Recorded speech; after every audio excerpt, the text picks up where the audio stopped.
it's me to die. Rely on yourself in a way. Believe.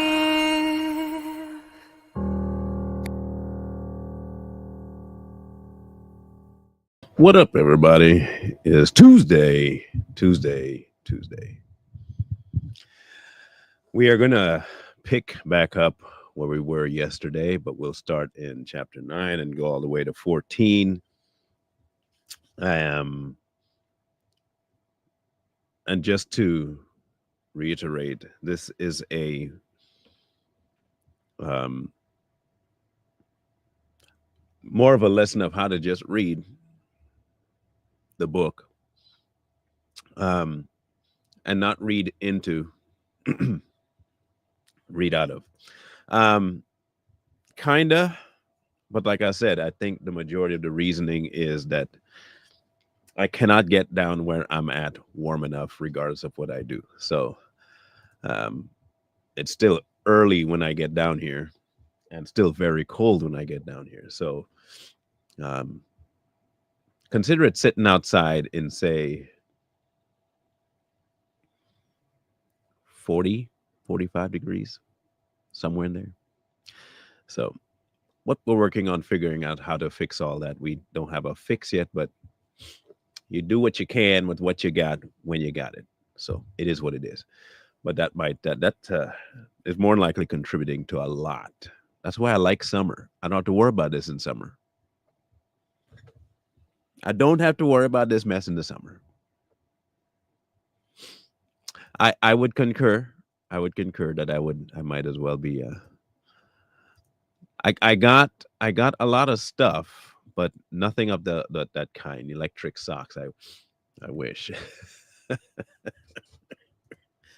No, don't got electric socks. I don't got electric gloves. I don't got electric jackets, and just don't got that stuff. I think people have a weird view of podcasters in general, but um, I've been getting the vibe that people assume that the way I have this set up in terms of what you see on camera, that things here are just like wow, that that's delusional. It's not that way. Okay, if maybe one of these days on my way away from this, when we move, I might give you guys a. You know what? Nah, I ain't doing that. I was gonna I'd show you where I'm actually at. I'm not gonna do that. Change my mind. Forget I said that. In any case, I don't have it that together on my end of the globe. Okay, okay, just so you know. But we are gonna take off from chapter 9. Here we go. Do not rejoice, O Israel, with joy like other peoples, for you have played the harlot against your God. You have made love for hire on every threshing floor. The threshing floor and the winepress shall not feed them, and the new wine shall fail in her. They shall not dwell in the Lord's land, but Ephraim shall return to Egypt and shall eat unclean things in Assyria. They shall not offer wine offerings to the Lord, nor shall their sacrifices be pleasing to him. It shall be like bread of mourners to them. All who eat it shall be defiled. For their bread shall be their own life. It shall not come into the house of the Lord. What will you do in the appointed day and the day of the feast of the Lord? For indeed they are gone because of destruction. Egypt shall gather up, Memphis shall bury them, nettles shall possess their valuables of silver, thorns shall be their tents. The days of punishment have come, the days of recompense have come. Israel knows the prophet is a fool, the spiritual man is insane. Because of the greatness of your iniquity and great enmity, the watchman of Ephraim is with my God, but the prophet is a fowler snare in all his ways. Enmity in the house of God. They are deeply corrupted, as in the days of Gibeah. He will remember their iniquity. He will punish their sins. I found Israel like grapes in the wilderness. I saw your fathers as their first fruits of the fig tree in its season. But they went to Baal Peor and separated themselves to that shame. They became an abomination like the thing they loved. As for Ephraim, their glory shall fly away like a bird. No birth, no pregnancy, no conception. They shall bring up their children, yet I will bereave them to the last man. Yes, woe to them that when I depart from them, just as I saw Ephraim like Tyre, planted in the pleasant place, so Ephraim will bring out his children to the murderer. Now, we have a few ways we can look at all that was just said: hyperbole, metaphorical, just picturesque, but not really meaning anything. But let's look at it from, like, again, layman's, not digging too deep in any direction. Let's just look at it for what it says. If you were just a person like me reading the book, we have a tendency to get bogged down with what does that mean, and that mean, and this mean, and that mean, and this mean. And this, and an alliteration for this, and this mean a symbol for that. And this, okay. Just let's take it the most simplistic way we can, okay? For what it says. We have here a conversation where God has announced his displeasure with Israel. Okay, we know that much. Okay. Now, the displeasure is so strong that even if this is either a symbology or real, it is still expressing one massive, massive thing, that Israel has lost favor with God. Israel lost so much favor with God that even if you were to say this is a metaphor for whatever, the metaphors are horrendous. They are some pretty major metaphors. Regardless of what you know about the history, about the dialogue in the time, the ancient whatever, regardless of what you know about that, for him to say something like this, okay, has to mean that you have done something so egregious against God that nothing that you possess is worth salvaging by him. Not a thing. Do you know how bad you got to be gone to listen to this again? Though they bring up their children, yet I will bereave them to the last man. Yes, woe to them when I depart from them.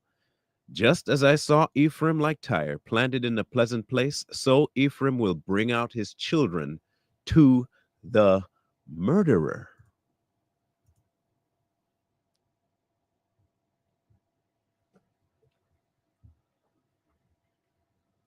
I think we forget sometimes that God has, um, he has a certain benefit by just his presence, okay? And what his presence has by nature is defense,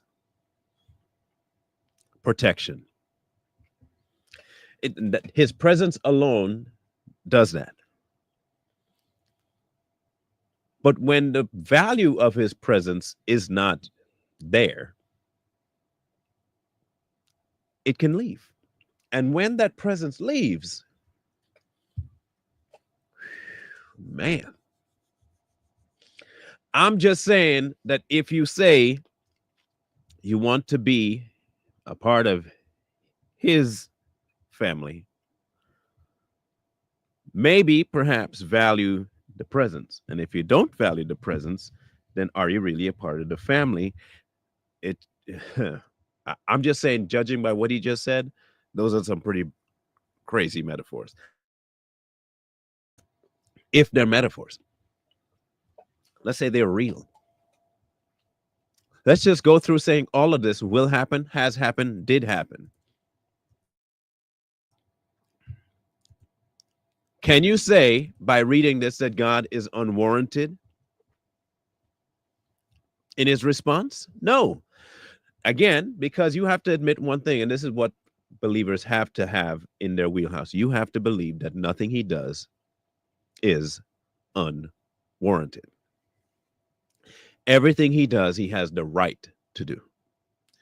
That is paramount to following God. I don't care what anybody tells you.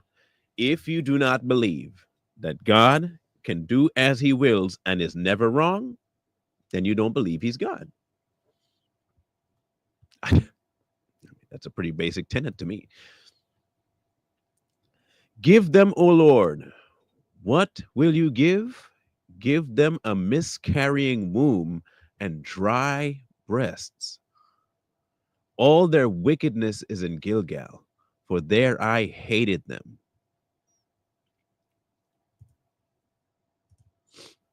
You know, I'm going to talk about a group real quick. And I want you to listen carefully, okay?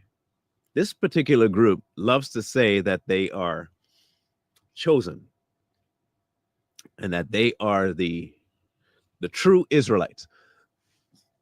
And they like to quote this Jacob Esau passage, right? With the Jacob I've loved and Esau I've hated passage. They love that. And so they run with that about who God hates. But somehow vaguely they don't read the fact that if you really want to call yourself is then you're hated too. It's kind of weird. But hey, who am I to judge him, right? I'm just stating. But again, the metaphors get even more crazy, right? A miscarrying womb. Every time you have a pregnancy, the child will die. Wow. Because of their evil, of the evil of their deeds, I will drive them from my house. I will love them no more. All their princes are rebellious. Ephraim is stricken. The root is dried up. They shall bear no fruit. Yes, were they to bear children, I would kill the darlings of their womb.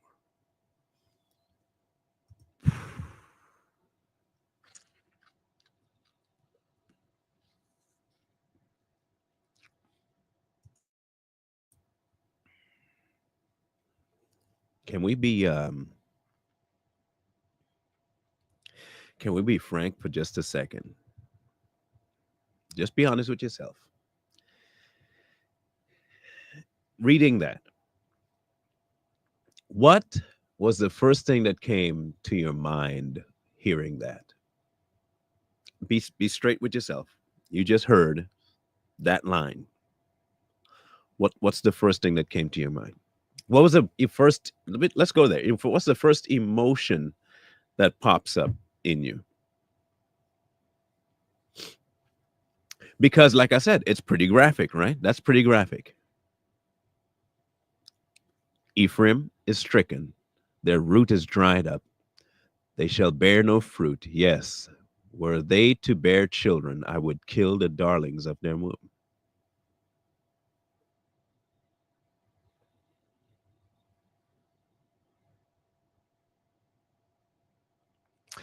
I think that we have come a long way from understanding what God's wrath looks like. And I think if you don't understand the wrath of God, you will never, ever, ever, ever understand his mercy. If you don't understand the wrath of God, you will never understand his mercy.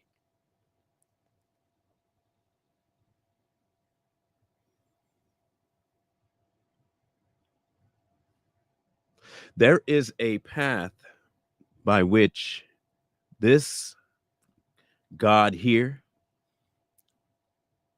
will be back.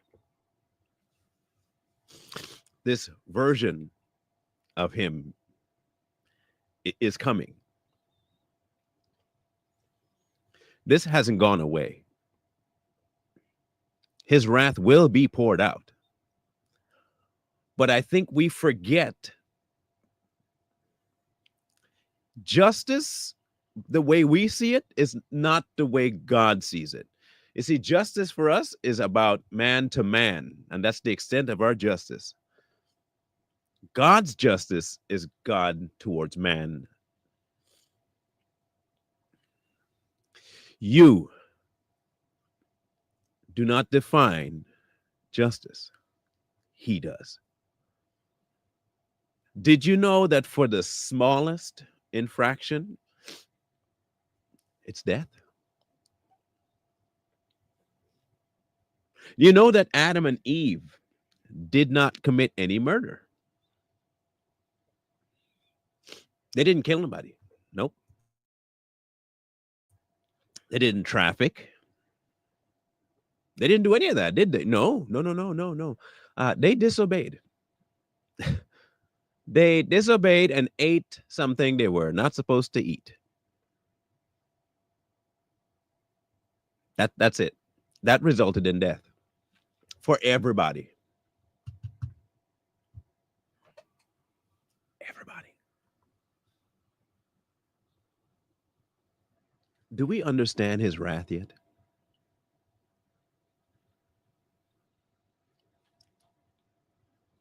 You cannot exist in this world believing that God is a hunky dory, sunshines and rainbow individual and expect grace to matter, because you will abuse grace. But when you understand that for infractions as small as disobedience, death entered the world, you will start to see something differently. Kind of like what he was trying to teach Israel.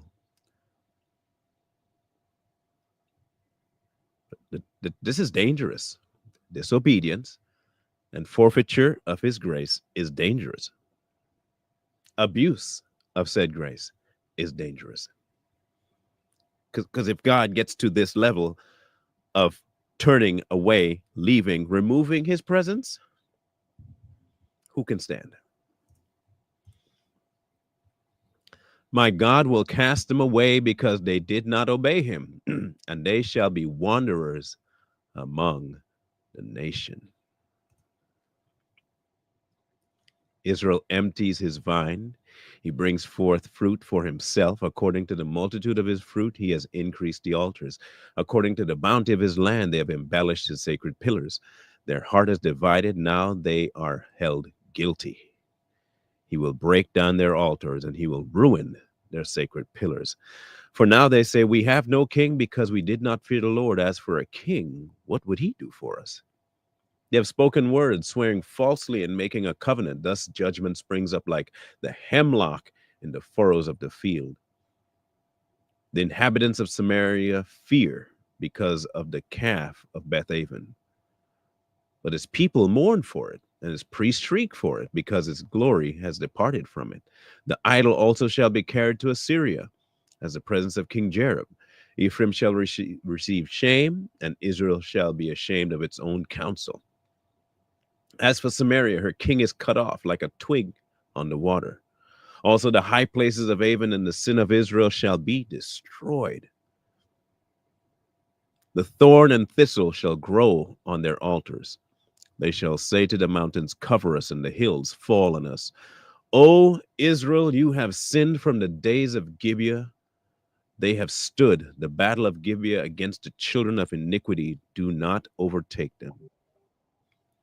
When it is my desire, I will chasten them. People shall be gathered against them when I bind them for their two transgressions. Ephraim is a trained heifer that loves to thresh grain, but I harnessed her fair neck. I will make Ephraim pull a plow. Judah shall plow. Jacob shall break his clods. In all of that, he's still telling them, I will restrain you in time. In time. In time. Not before. In time. But for now, For now, punishment. This is no small punishment. What is being spoken of here is no small punishment. We've talked before about how Israel has a cycle. Israel had a cycle of obedience, disobedience, obedience, disobedience, obedience, disobedience, obedience, disobedience. Every so often, they would go about reading and doing God's way, and then all of a sudden they would turn completely and they would be punished. Then they would turn back, the next generation, then punished, then turn back and then punished. In this case, this was the most severe. Sow for yourselves righteousness, reap in mercy, break up your fallow ground, for it is time to seek the Lord till he comes and rains righteousness on you. You have plowed wickedness, you have reaped iniquity, you have eaten the fruits of lies, because you trusted in your own way in the multitude of your mighty men. Therefore, tumult shall arise among your people, and all your fortresses shall be plundered. As Shalman plundered Beth Arbel in the day of battle, the mother dashed in pieces upon her children. Thus it shall be done to you, O Bethel. Because of your great wickedness, at dawn the king of Israel shall be cut off utterly.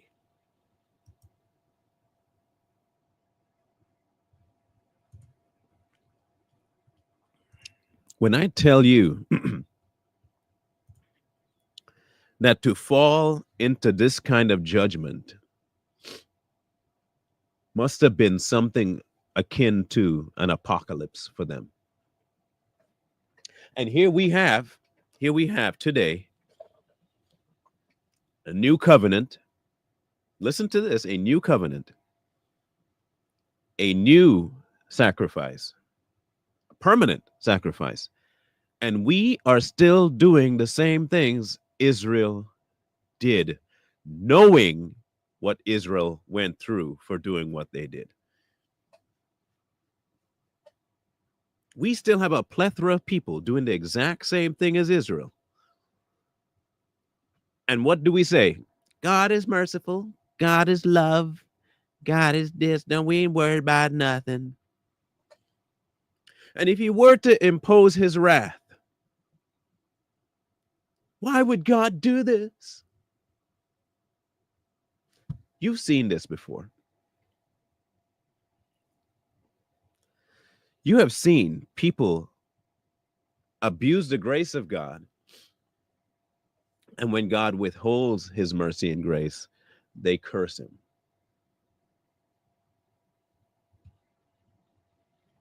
Even the grafted children are acting like the regular ones. You were adopted, for crying out loud. You ain't even part of the house. And you acting like the person that adopted you owes you something so grandiose that you can speak to him anyhow you want. You can abuse him anyhow you want, think of him anyhow you want, and still get all the benefits of a family member. How did we get to that level of insanity?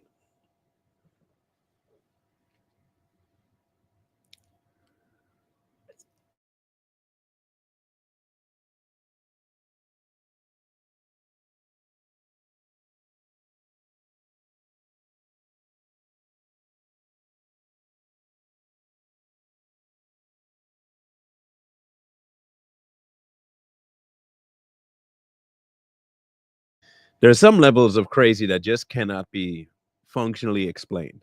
That's one of them. I don't understand how a group of people can be given a history, given the story of the people that were originally created to be his, promised to be his, rebelled, have seen the kinds of things they saw: pillars of fire, pillars of cloud, water is parting. I don't get how you see all that and disobey, much less you're the persons that heard about said people seeing all that disobeyed and you still disobey. Look, there's some kids that are harder headed than others. I'm one of them people. I'm a hard headed dude. Okay, and I've told you before, I'm the 2x4 kid. I have not been shy about being a 2x4 kid, right? We've told you guys I'm a 2x4 kid. God's been having to, hey, he had to use 2x4s on me. But when he said the fear of God is the beginning of wisdom, he was not joking. You see, Israel lost reverent fear of God. They started to believe that he owed them something. And when that didn't happen, they decided to do something else. Now that God has had enough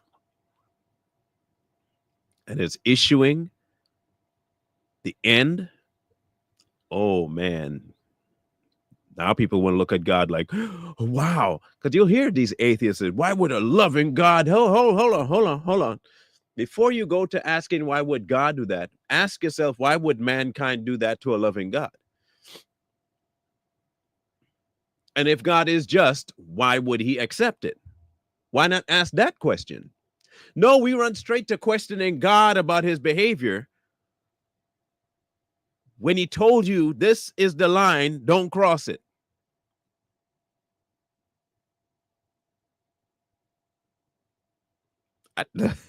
Anyway, we're some weird people, bro. We're some weird people. When Israel was a child, I loved him. And out of Egypt I called my son. And they called them. As they called them, so they went from them. They sacrificed to the Baals and burned incense to carved images. I taught Ephraim to walk, taking them by their arms, but they did not know that I healed them. I drew them with gentle cords, with bands of love, and I was to them as those who take the yoke from their neck. I stooped and fed them. He shall not return to the land of Egypt, but the Assyrian shall be his king, because they refuse to repent.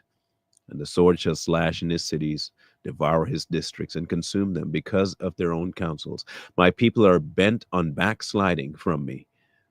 Though they call to the Most High, none at all will exalt him.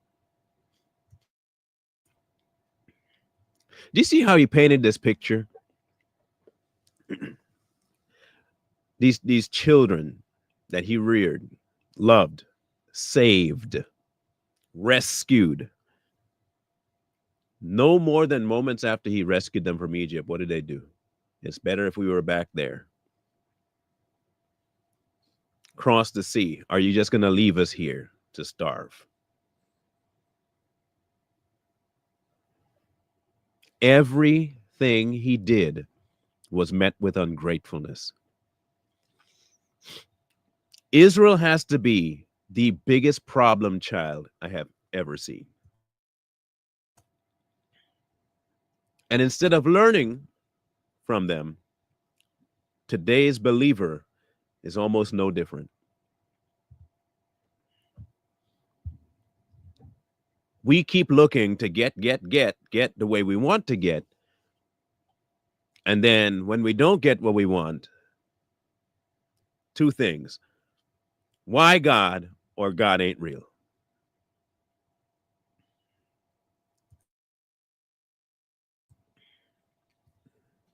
Man. How can I give you up, Ephraim? How can I hand you over, Israel? How can I make you like Admah? How can I set you like Zebulun? My heart churns within me. My sympathy is stirred. I will not execute the fierceness of my anger. I will not destroy again, Ephraim. For I am God and not man, the Holy One in your midst. And I will not come with terror. They shall walk after the Lord. He will roar like a lion. When he roars, then his son shall come trembling from the west. And they shall come trembling like a bird from Egypt, like a dove from the land of Assyria. And I will let them dwell in their houses, says the Lord. Ephraim has encircled me with lies, and the house of Israel with deceit, but Judah still walks with God, even with the Holy One who is faithful.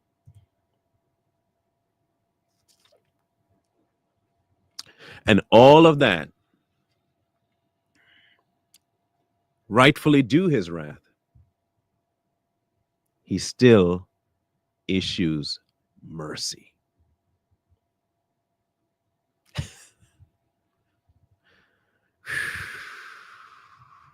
Man, you know, I don't know that people fully appreciate where he could just leave us. I don't think we really understand this.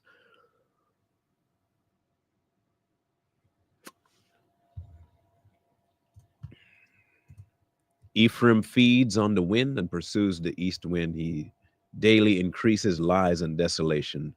Although they make a covenant with the Assyrians and oil is carried to Egypt, the Lord also brings a charge against Judah, and I will punish Judah according to his ways. According to his deeds, he will recompense him. He took his brother by the heel in the womb, and in his strength he struggled with God. Yes, he struggled with the angel and prevailed. He wept and he sought favor from him. He found him in Bethel, and there he spoke to us. That is the Lord God of hosts. The Lord is his memorable name. So you, by the help of your God, return, observe mercy and justice, and wait on your God continually. A cunning Canaanite, deceitful scales are in his hands. He loves to oppress, and Ephraim said, surely I have become rich, I have found wealth for myself in all my labors. They shall find me in me no iniquity that is sin. Sounds interesting to me, doesn't it? Where you know that you are full of it, but you don't want to admit it. And you have the the backbone to say, you'll find no sin in me. Very interesting. But I am the Lord your God, ever since the land of Egypt, and I will again make you dwell in tents, as in the days of the appointed feast. I have also spoken to by the prophets and have multiplied visions. I have given symbols through the witness of the prophets. Though Gilead has idols, surely they are vanity. Though they sacrifice bulls in Gilgal, indeed their altar shall be heaps in the furrows of the field. Jacob fled to the country of Syria. Israel served for a spouse. And for a wife, he tended sheep. Y'all remember that, right? By a prophet, the Lord brought Israel out of Egypt. And by a prophet, he was preserved. Ephraim provoked him to anger most bitterly. Therefore, his Lord will leave the guilt of his bloodshed upon him and return his reproach upon him.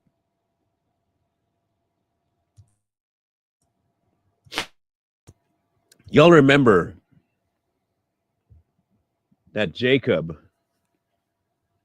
his name was changed, right? And the story of him and Leah and Laban and all those things. You remember that story. And here it is being spoken about again. This part here is what's really interesting about Ephraim. Therefore, the Lord will leave the guilt of his bloodshed upon him and return his reproach upon him. Now, a lot of this, I don't think it's necessarily direct punishment. It's a result of actions that he just allowed. You see, when I said he removed his presence, that's really the biggest punishment of all, because like I said at the beginning, his presence brings protections.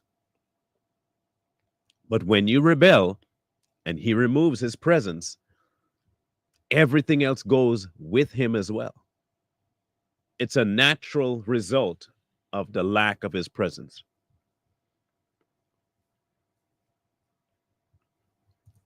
So there's not a whole lot he has to impose. It's kind of self-imposed with disobedience.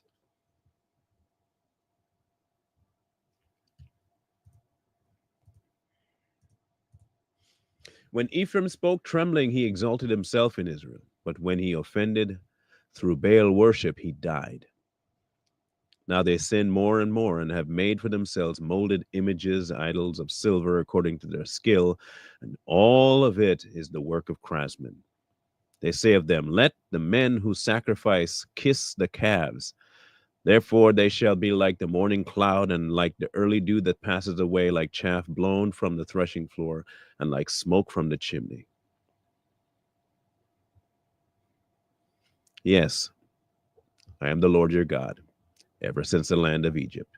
And you shall know no God but me, for there is no Savior besides me. I knew you in the wilderness, in the land of the great drought. When they had pasture, they were filled. They were filled, and their heart was exalted. Therefore, they forgot me. What has God become today?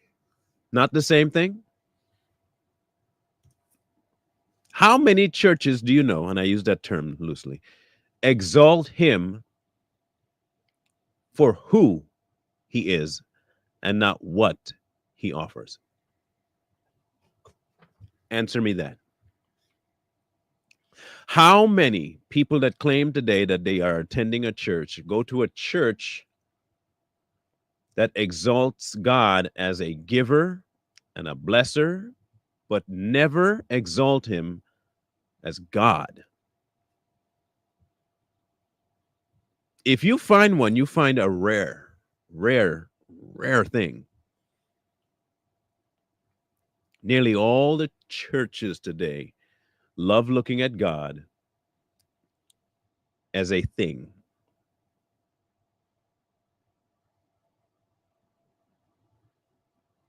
as a thing. He is not God. You can go listen. Hey, this is not me. This is not me saying this. Every time I've heard these people speak, they always talk about the goodness and the giving and the blessing of God, not the nature of God. The nature of God is rarely spoken of. The avoidance of wrath that God offers without acceptance is rarely spoken about because we don't like talking about the wrath of God. The wrath of God used to be what we call hell and fire and brimstone sermons. You remember those? And even then, it wasn't necessarily about the wrath of God as it was about the punishment for not accepting God. Just try and think back to all the people that preached hellfire and brimstone. The hellfire and brimstone was a scary sermon. Tons of people came to God because of it. Understood. But even in those sermons, they did not speak about the who he was. They spoke about the punishment for not following, not believing, not listening. But when you speak about the nature of God, the long suffering of that nature, but also the wrath of that nature, you are less inclined to hate him and to cross him. Way less inclined. It won't become habitual like Israel's disobedience.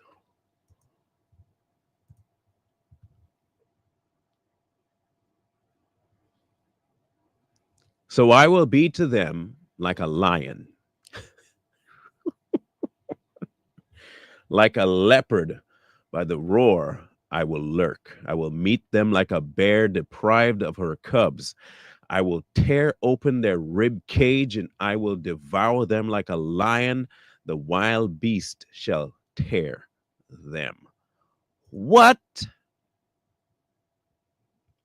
What?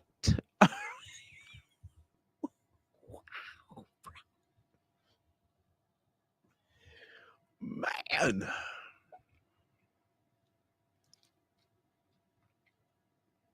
Mm.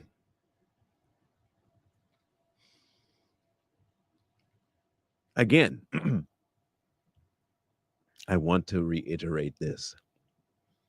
Our version of what is justified is not God's version of what is justified. We like to deem the things we do as not worthy of that drastic of a result. We would love to think, oh, well, my sin isn't that bad. I don't do that much crazy stuff. So that particular punishment of saying, oh, a lion will rip my rib cage apart and eat my insides, that's not the kind of punishment I would be warranted. Mine might be more akin to, stop doing that, young man, as a voice from heaven tells you. Listen here, you are disobeying me. Don't let me have to come down there.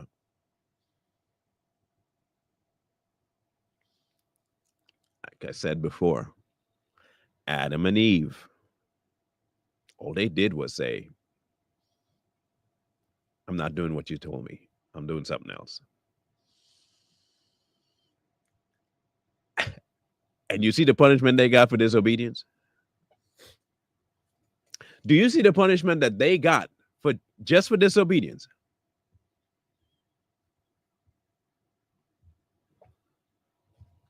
Women, you got birth pains for life. You got birth pains for life. Okay. Like, what? You got birth pains and you got to be subservient to man for all your life. Men, the ground got cursed because of us. The ground was cursed.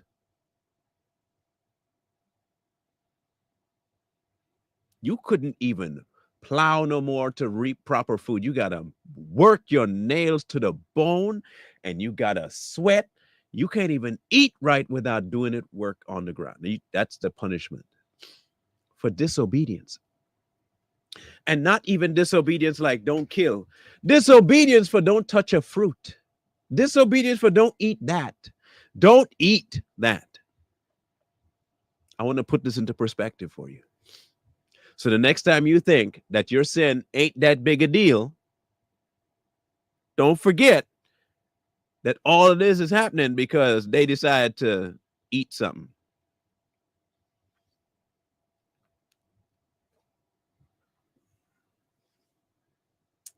Just saying. Just saying. Just saying.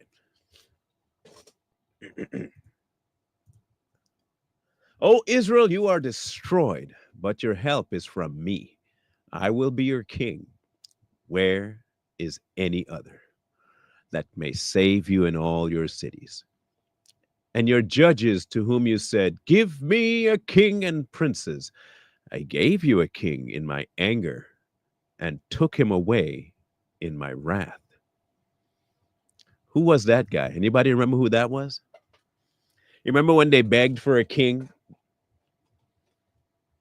Did he give them a king? And this particular king was the kind of king that would go talk to witches, right? He gave him a king. Gave him a king. That's what you wanted. The iniquity of Ephraim is bound up. His sin is stored up. The sorrows of the woman in childbirth shall come upon him. He is an unwise son, for he should not stay long where children are born. I will ransom them from the power of the grave. I will redeem them from death. O death, I will be your plagues. O grave, I will be your destruction. Pity is hidden from my eyes. And he did all this. He did all of that exact same thing.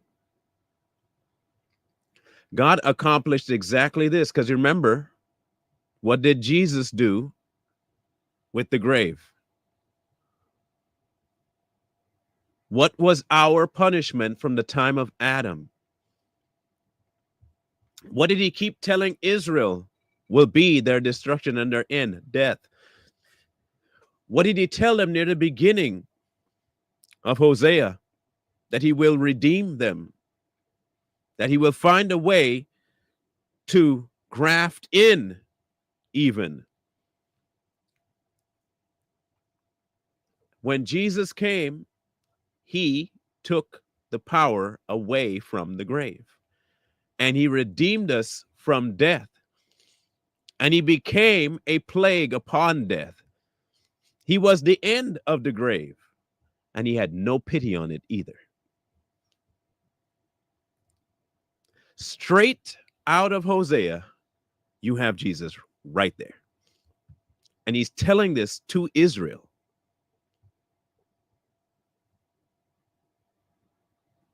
Directly.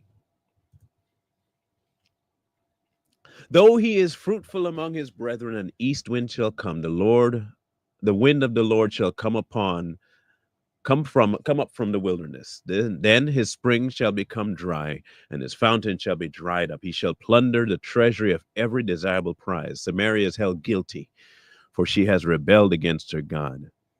They shall fall by the sword, their infants shall be dashed into pieces, and their women with child ripped open.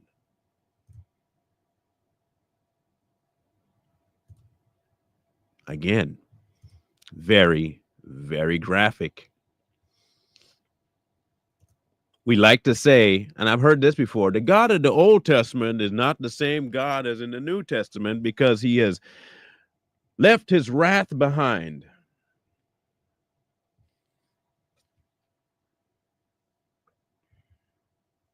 God hasn't changed. I want people to understand something. God ain't changed. God's the same yesterday, today, tomorrow. God ain't changed. This wrath that he's talking about is coming. This anger, this level is coming. This is not something that will not come. This is something he promised is coming. To all the disobedient, grafted and ungrafted, this is coming.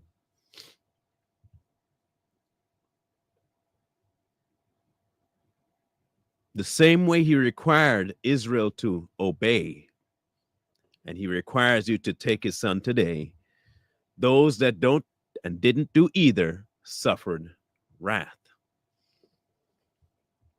And again, I will keep going back to your idea of justice is irrelevant compared to what God's version of justice is. And since you are not God, you don't have a statement as to which is fair or not. O Israel, return to the Lord your God, for you have stumbled because of your iniquity. Take words with you and return to the Lord. Say to him, take away all iniquity, receive us graciously, for we will offer the sacrifice of our lips. Assyria shall not save us. We will not ride on horses, nor will we say any more the work of our hands. You are our gods, for in the fatherless in you the fatherless finds mercy. I will heal their backsliding. I will forgive them freely, for my anger has turned away from him. I will be like the dew on Israel. He shall grow like the lily, and lengthen his roots like Lebanon. His branches shall spread.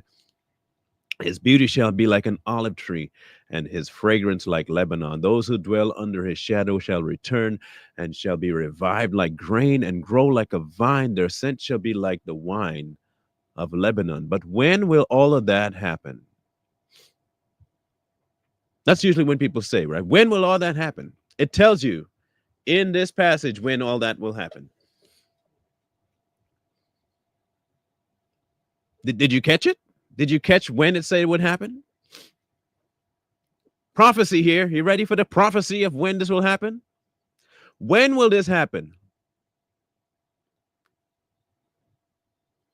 When? Anybody? It says it right there when it will happen. Tell me when. Anybody? No? So far, no one's gotten it.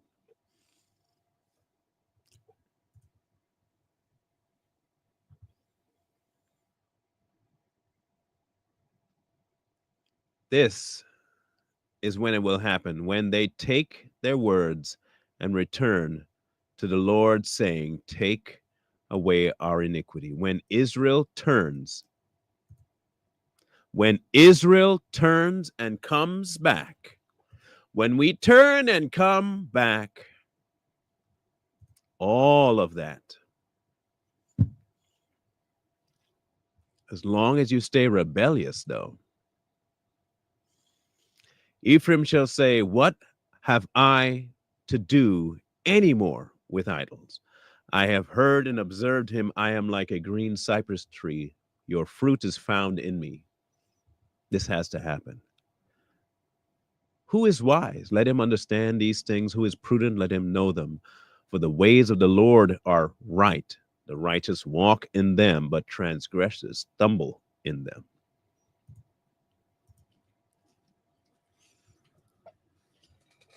Now, I know many get caught up in the red tape of things like this. And this is normal because we want to be the one. We want to be so special. But if you realize the children of Israel stemmed from obedience and faithfulness, from the time of Abraham forward, many were saved because of obedience and faithfulness. The disobedient were the ones that were always accursed. Every time. Every time. Cain and Abel, obedient, disobedient. If you look at the trend of God's relationship to man, it had very little, almost nothing to do with blood and which line you came from. It was whether or not the line that you came from was an obedient one.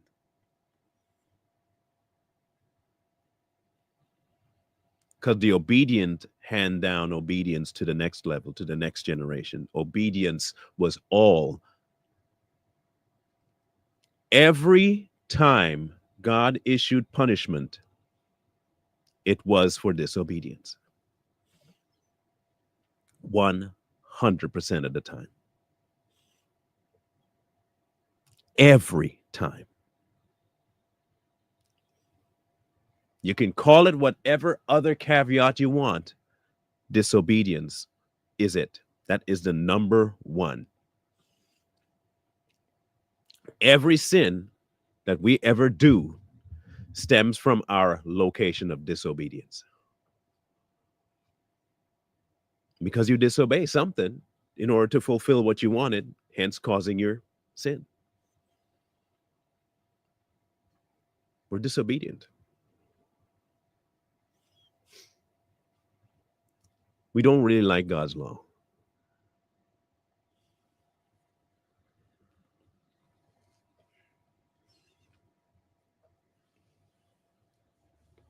You can't get mad at God for anything.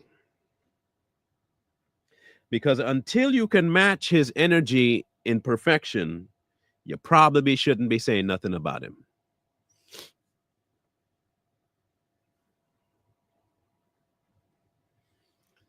And I'm glad you said that, because therein lies the whole of it. Jesus was the perfect sacrifice because of his obedience.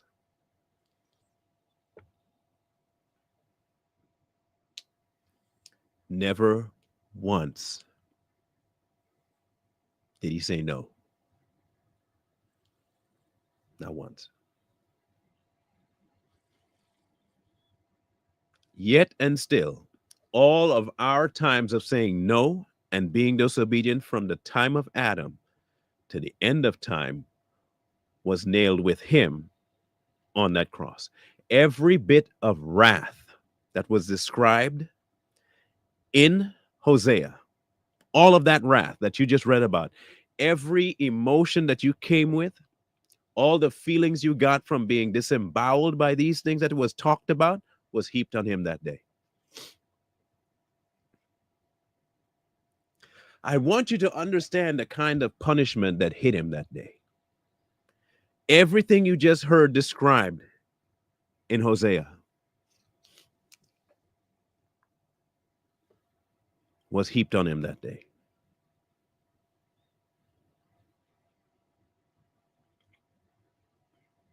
Now, I know that for me, I've been through a few things. Not there's tons of things I could have gone through that would have been way worse, obviously. But I've been through some stuff that still have mental scars on me. And he took all uh,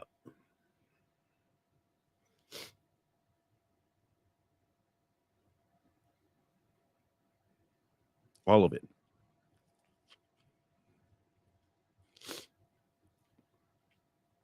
So the next time you hear somebody say, "Oh, Jesus died for me," so nonchalantly,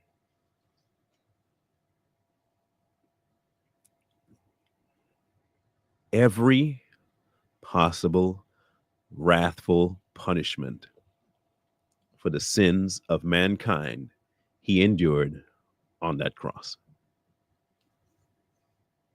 in an effort to reconcile mankind to God in spite of man's rebellion.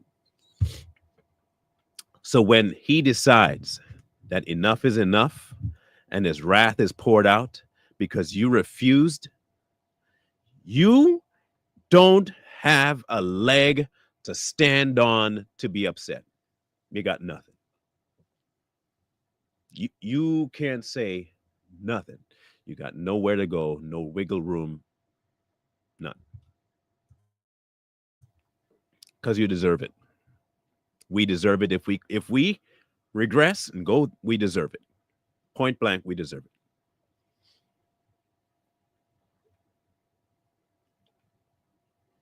Justify anything you want.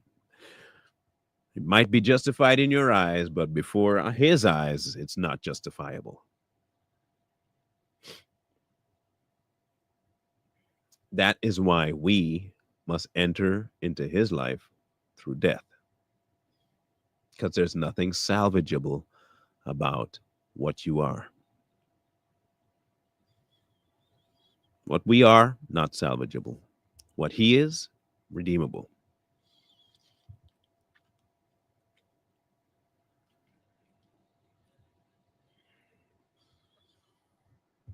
Period, point blank.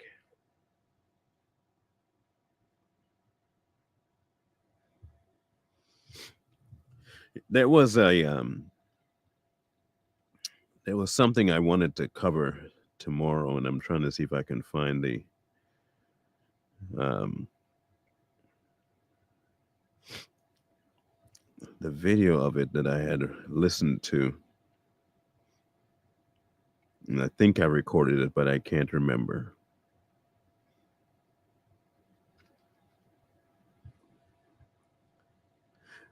Um, oh, I remember what it is now. Um, the conversation that Joe Rogan had with Wes Huff. Um, but I don't want to talk about necessarily the debate. I'm not going to be breaking down the debate. But what I do want to talk about is Joe Rogan being placed before somebody like Wes Huff, and whether or not we believe that the impact of that meeting will do anything to sway Joe Rogan. I've seen a lot of people cover it, and Corey mentioned something about it before. Corey Minor, not Corey Fair, um, on his platform. Um, I think so did K Dub on All Things Theology, and a couple other people. I don't know if Justin Peters covered it or not, but my perspective on it is a little bit different, and I'll share that with you guys tomorrow. And that's just it. I don't think so. But that's just me. I'm just saying what I think. I'm not telling you what God's doing because I don't know what God is doing. I'm just telling you what I think. But I have a reason for why I think that. Um, and I'll tell it to you by showing you his response to one very specific spot in the conversation. So we'll cover it then. So I want you to just tune in and you know. So um, and I hope so. I truly do hope so. I do, and I'm not going to be covering it to show you how much I think he won't do it, because it's not up to what I think; it's what God is doing. I'm just observing, and in my observation, I can make my own assessment of it, whether it be real or true or not. It's just my assessment, and I can indeed read something, watch something, and come up with my own opinion about it, and not attribute it to God, not say this is what God is doing or God told me anything. We're just going to observe the conversation. I will give you my 2 cents about what I think is happening, and you can make your decision about it. I don't necessarily have a dog in that fight. I just know something. I know that Joe knows enough to save most countries. But he also knows enough to not accept salvation. I'll break that down for you tomorrow. In any case, if you guys didn't catch the conversation we had with Ronnie Bow last night, I think you might want to go back and catch that. I think it's a conversation most do not want to have about some things that are happening in certain communities. Um, and it showed that many people don't want to have that conversation by the poor turnout we had, which is understandable. People don't want to address the core issues of life. They want to address the superficial and the fun and the, you know. So in any case, we'll catch up then. Savage will be on tomorrow. We'll be covering the Jack Smith indictment paperwork that came out. We're going to break it down piece by piece.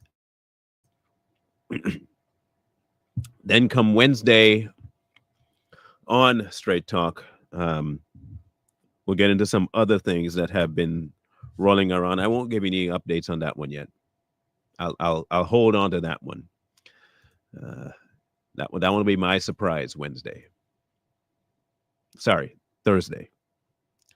Tomorrow will be the Joe Rogan thing. Thursday will be the surprise. It's already Tuesday. Wow. Anyway, love you guys. Mean it. Scrolling at the bottom, you know who to speak to. Approach the God that saved your soul.